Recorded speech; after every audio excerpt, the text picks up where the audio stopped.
안녕하십니까? GBS 청취자 여러분, 그리고 매일 복음 형제자매님들. 자, 오늘 북톡의 시간이 들어왔습니다. 박수. 먼저 기도합니다. 성령 하나님, 도와주세요. 오늘 이 책 정말 나눌 때 많은 사람들이 주님 앞에 은혜 받고 돌아오고, 정말 하나님의 긍휼은 무엇인가 다시 한번 묵상하는 시간 되도록 도와주시옵소서. 할렐루야, 감사하며 예수님의 이름으로 기도합니다. 아멘. 자, 오늘 북톡은 카리즈 아카데미 대표이신 이창호 목사님, 저와 같이 키어크가 리서치 센터를 하고 운영하고 계시는데, 아유, 너무 훌륭한 분이죠. 우리 이창호 목사님은 충남대학에서 회계학을 전공했고, 침례신학대학에서 신학과 종교 철학을 했고, 새로운 세대를 세우는 하나님의 사명자로 교회의 바른 방향을 제시하고 변질되어가는 복음의 정체성을 회복하는 데 노력하고 있습니다. 이 책 역시 이러한 노력의 결과이고, 19세기 초에 복음과 교회의 변질을 우려했던 키르케고의 강화집을 알기 쉽게 소개하고 있습니다. 어, 저서로는 키르케고의 사상을 따른 창조의 선물, 역서로는 스스로 판단하라 자기 시험을 위하여 이방인의 염려. 그래서 키르케가드가 죽으면서 32권의 책을 남겼는데, 한국에서는 우리가 이 키르케 리서치 센터를 시작하기 전에 10권 미만으로 번역돼 있었어요. 그래서 우리가 전체를 다 지금 번역하기 위해서 노력하고 있고요.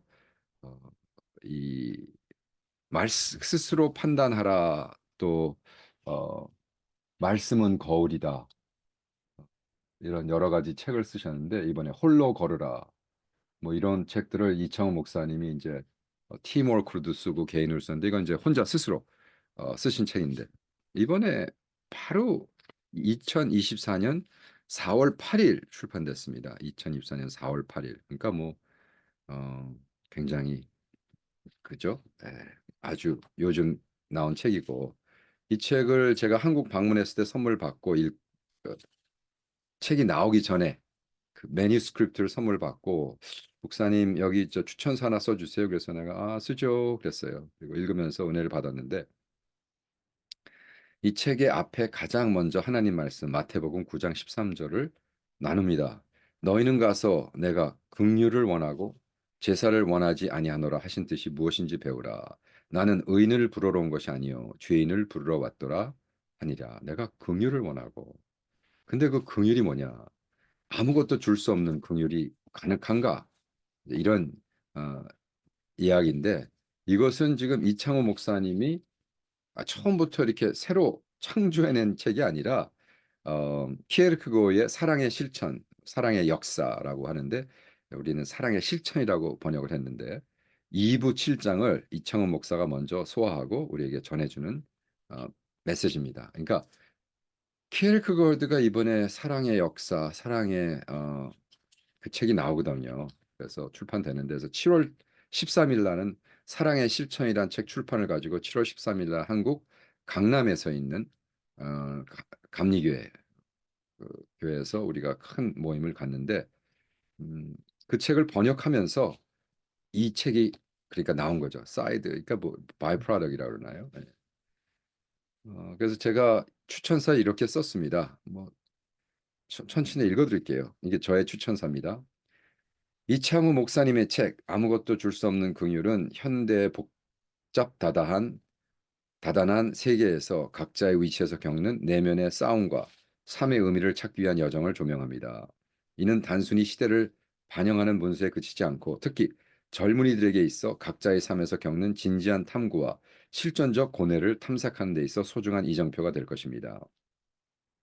이 책은 시대의 요청에 응답하는 것이며, 그 중에서도 젊은 세대에게 특별한 메시지를 전달합니다. 현대 사회가 직면한 무수한 도전과 갈등 속에서 한국의 젊은 독자들에게 키르케고의 깊이 있는 사유와 기독교 신앙의 근본에 대한 새로운 통찰을 제공합니다.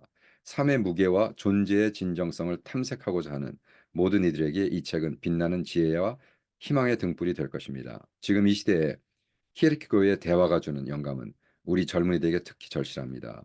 그들은 미래를 형성할 중요한 주체이며, 이 책을 통해 자신의 내면과 신앙에 대해 깊이 있는 성찰을 할 수 있을 것입니다. 본 연구소는 이 책이 우리 시대의 젊은이들에게 매우 필요하다고 확신합니다. 그러므로 이 책이 여러분의 손에 들어가는 순간부터 여러분은 단순히 읽는 것을 넘어 삶을 새롭게 조명하는 여정의 일원이 됩니다. 여러분의 가슴 속에 켜켜이 쌓인, 캐캐이 쌓인 의문과 갈증에 대해 키에르케고르는 그의 깊이 있는 사상을 통해 경쾌하고 실질적인 대답을 제시할 것입니다. 이 책을 통해 우리 젊은이들의 삶을 의미를 발견하고 자신의 존재를 풍부하게 경험하는 여정을 시작할 수 있기 되기를 기원합니다. 여러분의 풍요로운 영적 여정이 이 책이 든든한 동반자기를 바라며 케르케고 연구소는 이 작업에 깊은 자부심을 느낍니다. 오석한 목사, 한국 케르케고 연구소 소장. 제가 이제 영어로 만들어낸 거를 이제 한국말로 번역해서 또 우리 이창호 목사님이 이렇게 교정을 했더니 와, 내가 쓴 글이야 맞을 정도로 잘 썼네요. 자화자찬해서 미안합니다. 그러나 영어는 간단하죠. 영어는 functional language니까 그냥 쫙쫙쫙 했는데 이거를 좀 잘 써주셨네요. 아름답게 감사하네요, 이창호 목사님. 어쨌든 지금 이 키에르케고르가 책에서 이러한 것을 이야기하고 있다. 더욱이 이제 5월 달 되면 제가 우리 최정인 목사님 바튼 루즈라는 데 가서 부흥 집회를 할 텐데 최정인 목사님은 이제 교수님이시면서 또 한국 키르케고르 연구소 이사십니다. 그래서 저와 같이 벌써 1년 넘게 같이 너무 훌륭한 분이죠. 키르케고르 영어 책에서 한국말로 번역할 수 있는 실력자. 와, 이거 정말 힘든 일인데 키르케고르 책이 너무너무 힘들기 때문에 그래서 그걸 또 데니시랑 비교해서 이렇게 막 한자 한자 단어마다 막 고민하시면서 하시는 분이에요. 그래서 최정인 교수님 그 키에르케고 그러니까 유튜브에 가서 최정인 키에르케고로 치면 나옵니다. 그래서 어떤 거를 우리 목사님이 강의를 하셨냐 하면 그 존 스튜어트의 책이 어, 이 책이거든요. 영어로 된 어, 이 책을 한국말로 우리가 번역을 했습니다. 그래서 한국말로 번역해가지고 출판했는데 그게 왜 뒤에 안 보이죠? 네, 보여야 되는데. 그래서 요 책을 가지고 유튜브에서 그 죄송합니다. 라디오를 듣는 사람들에게 제가 뭘 보인다 안 보인다 해서 죄송합니다. 제 등 뒤에는 제가 키에르케고르에 대한 책을 잔뜩 써놨기 때문에 그래서 최정인 목사님의 또 추천사 한번 읽어드리겠습니다. 천천히. 키에르케고르는 2000년 교회사에서 한두 번째 안에 뽑히는 예언자입니다. 하지만 독자 입장에서 그가 가진 치명적 약점은 그를 그의 심오한 가르침이 그 난해한 만연체 문장 때문에 지독히도 이해하기 어렵다는 점입니다. 더 나아가 그는 실존주의의 철학자와 신정통주의 신학자로 알려져 일반 독자에게는 거의 외면되어 왔습니다. 이창호 목사는 이미 십수년 전부터 키르케고르의 본명, 저자, 가명, 저작, 일기 등을 가장 이해하기 쉬운 한국어로 번역하여 제공하고 있습니다. 동시에 이 목사는 유튜브와 여러 소통 매체를 통하여 꾸준하게 자신이 받은 사명을 감당하고 있습니다. 카리즈 아카데미와 부설, 키르케고르 연구소는 이 목사와 함께 뜻과 힘을 모아 그 사역에 동참합니다. 이렇게 이 목사는 키르케고르 치명적 약점을 거의 완전하게 보완시켜 그 심오한 사상을 이해하기 쉬운 문체로 전달합니다. 그리하여 이 목사의 번역을 읽는 많은 한국어 독자는 키르케고르 혁명이 일어나는 한복판에 자신이 서 있음을 깨닫게 됩니다. 아무것도 줄 수 없는 긍휼은 키에르케고르의 사랑의 실천 2부 7장을 이창호 목사가 먼저 먹고 소화하여 우리에게 다시 전해주는 영혼의 영양제입니다. 나는 아무것도 가진 것이 없기에 자선을 베풀 수 없고 그리하여 긍휼도 실천할 수 없어라고 생각하는 단독자에게 이 책은 그 생각을 송두리째 바꾸도록 하는 전복적 사상을 전합니다. 독자는 이 책 어느 단어, 어느 문장도 어렵게 느끼지 않을 것입니다. 그만큼 이 목사의 어휘 선택과 문체는 명료합니다. 이 책 마지막 문장까지 다 읽은 후 단독자는 예언자와 가장 신뢰한 만큼 그의 해석자를 통하여 자신 안에 있는 주님의 긍휼을 깨달아 그것을 실천하게 됩니다. 와우. 여기서 단독자라는 거는 그 키어크가드가 얘기하는 individual. 그러니까 이게 이 단독자란 단어가 왜 중요하냐면요. 우리 키어크가드가 살던 시대 때 덴마크에서 왕이 우리 덴마크는 이제 다 예수 믿는 나라야 라고 했다는 거죠. 그랬을 때 아이 놀고 있네. 단독자. 하나님은 단독자만 구원하신다. 하나님은 민족을 구원한 적이 없고 나라를 구원한 적이 없고 도시를 구원한 적이 없고 가정을 통째로 구원한 적은 없어. 단독자, that individual. 한 사람 한 사람만 구원하는 거야. 라고 했다는 겁니다. 그래서 이 책을 지금 한국에서 절찬리에는 팔리지 않지만 열심히 팔리고 있습니다. 제가 이제 한국에 부흥 집회 다닐 때마다 이거 들고 싸들고 다니면서 이제 팔을 건데 중요한 건 이 책에 7챕터로 되어 있습니다. 누가 불쌍한 자인가? 너도 이와 같이 하라. 아무것도 줄 수 없는 긍휼, 거룩한 수치, 예수 그리스도의 이름으로 일어나 걸어라. 긍휼의 향기, 그리스도의 시험과 기적. 그리고 이제 에필로그로 끝내는데 저는 에필로그로 시작을 해야겠습니다. 왜? 에필로그에 잘 썼어요. 에필로그에 뭐라고 썼냐면 에필로그라는 건 이제 끝내는 글을 에필로그라고 그러죠. 그죠? 프리로그는 프리페이스 뭐 이런 거 시작하는 걸. 그리고 이제 에필로그. 책을 다 쓴 다음에 이제 하는 겁니다. 누가 진정 불쌍한 사람이라고 생각하십니까? 이 책을 다 읽고 난 후 여러분의 생각은 처음과 같습니다. 아니면 바뀌었습니까? 장발장, 콜셋, 팡팅과 같은 부류의 사람들이 불쌍한 사람입니까? 아니면 자베르가 진정 불쌍한 사람입니까? 부자의 상에서 떨어지는 부서기를 먹고 살았던 나사로가 불쌍한 사람입니까? 아니면 부자가 불쌍한 사람입니까? 대다수 사람은 장발장, 홀셋, 팡틴, 펀틴, 펀틴을 팡틴이라고 그러네요. 팡틴처럼 이 세상에서 가난하고 비참한 삶을 사는 불쌍함으로 그들에게 긍휼을 베풀어야 한다고 생각합니다. 부자의 상에서 떨어지는 부서기를 먹고 사는 나사로를 향해 긍휼한 마음을 품어야 한다는 것입니다. 물론 이런 생각이 틀렸다고 말하는 것이 아닙니다.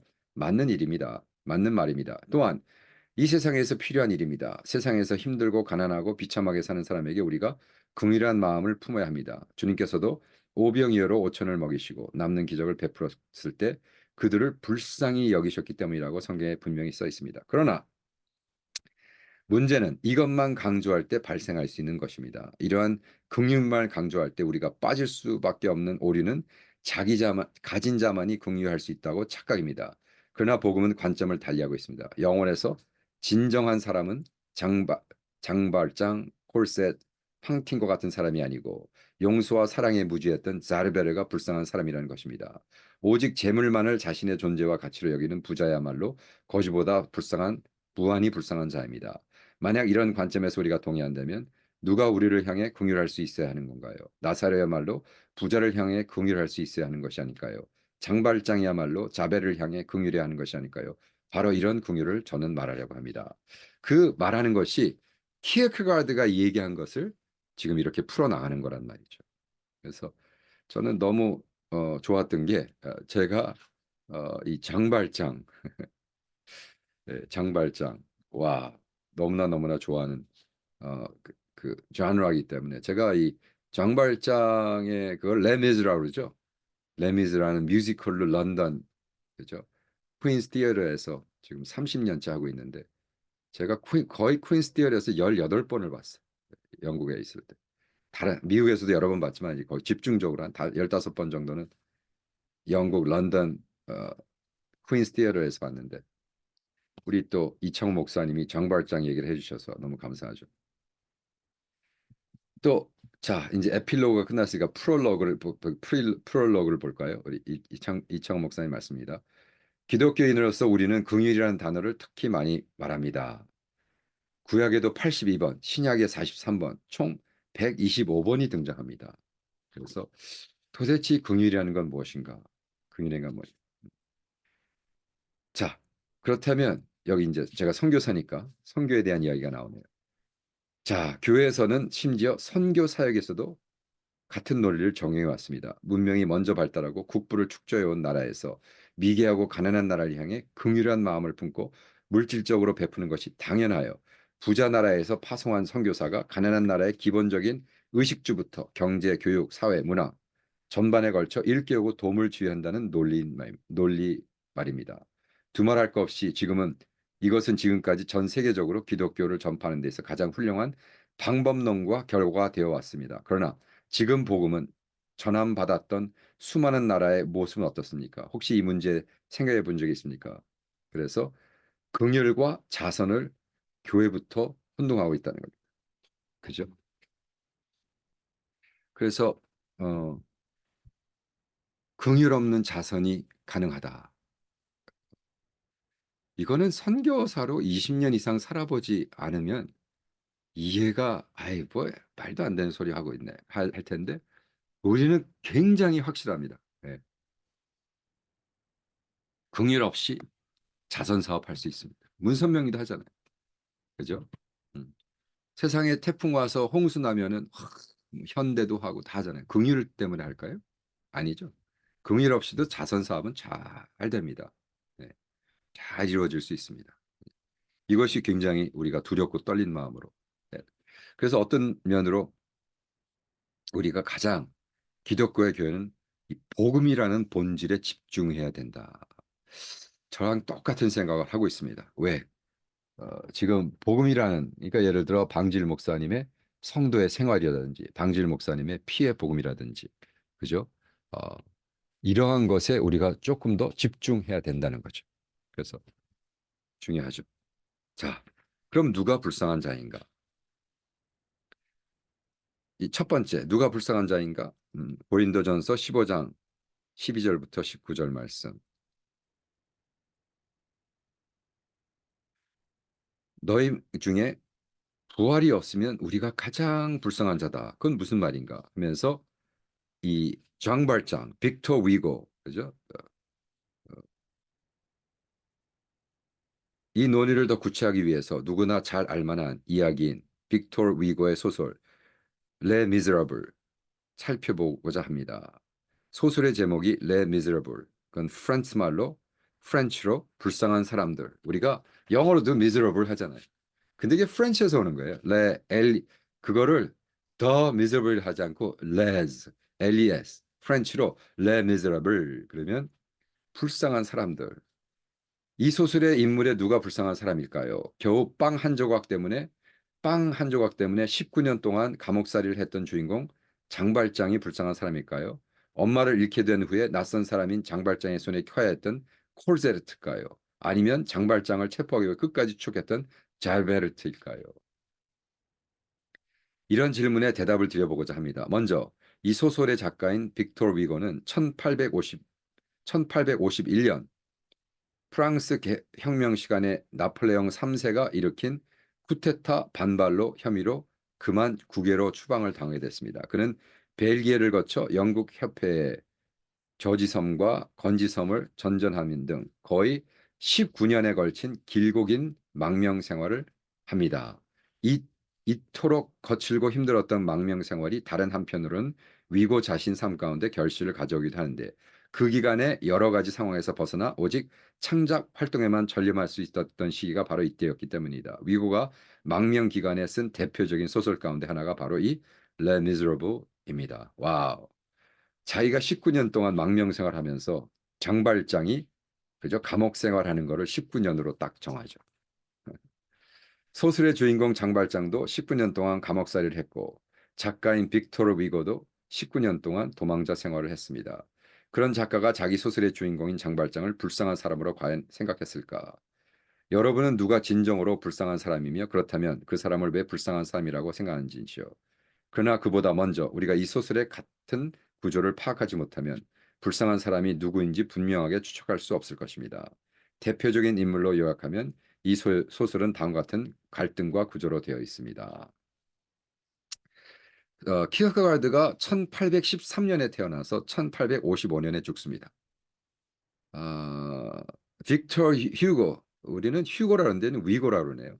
빅터 휴고는 1802년도, 그러니까 키어크로보다 11살이 많습니다. 태어나서 1885년도에 똑같은 해에 죽었어요. 그렇지만 빅터 휴고가 훨씬 더 늙었었죠. 그렇기 때문에 키어크가드가 빅터 휴고의 레 미저를 읽을 수 해서 영향받을 수는 없었겠죠.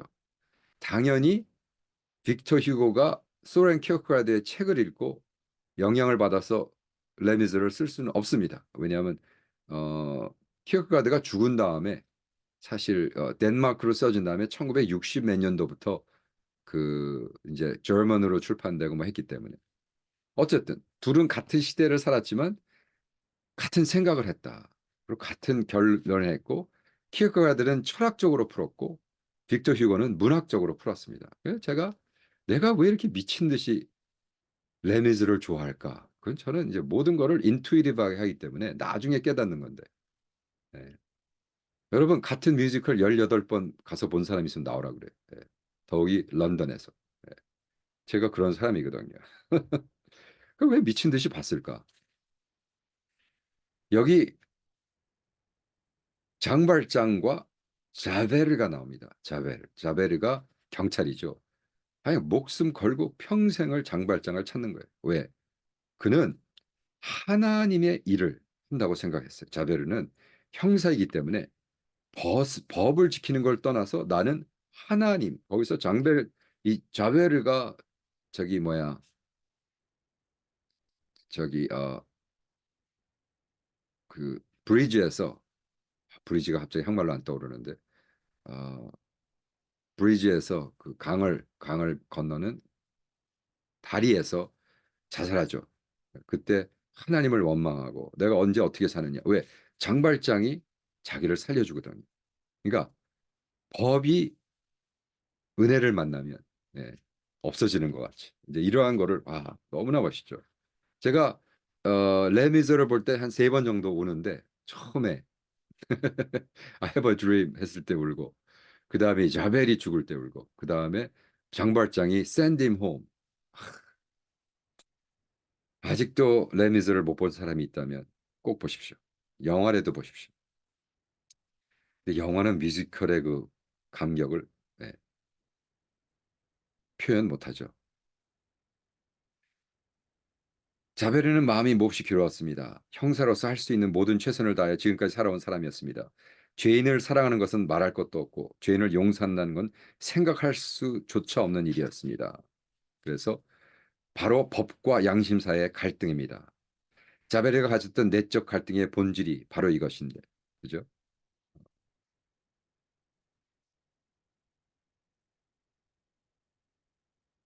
장발장도 어, 조카가 굶어 죽을 것 같아서 빵을 훔치다가 잡혀서 19년이란 벌을 받고, 그죠? 나와. 나와가지고, 물론 그 중에 이제 도망하려고 그러다가 잡혀서, 뭐, 처음에는 9년이었는데 19년 살도 나옵니다.